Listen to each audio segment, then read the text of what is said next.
Price lord. ಶುಭ ಮುಂಚಾನೆ. ದಿನದ ವಾಗ್ದಾನ ವಿಮೋಚನಾ ಕಾಂಡ 33ನೇ ಅಧ್ಯಾಯ 17ನೇ ವಚನ.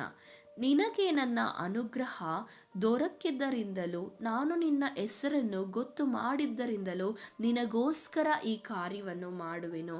ದೇವರ ವಾಕ್ಯವು ನಮಗೆ ಈ ಮುಂಜಾನೆಯ ಸಮಯದಲ್ಲಿ ತಿಳಿಯಪಡಿಸುವುದೇನೆಂದರೆ, ದೇವರ ಅನುಗ್ರಹ ನನಗೆ ಮತ್ತು ನಿಮಗೆ ದೊರಕಿದ್ದರಿಂದಲೂ ಆತನು ನಮ್ಮ ಹೆಸರನ್ನು ಏನು ಮಾಡಿದ್ದಾನೆ, ಗೊತ್ತು ಮಾಡಿಕೊಂಡಿರುವ ಆತನಾಗಿದ್ದಾನೆ.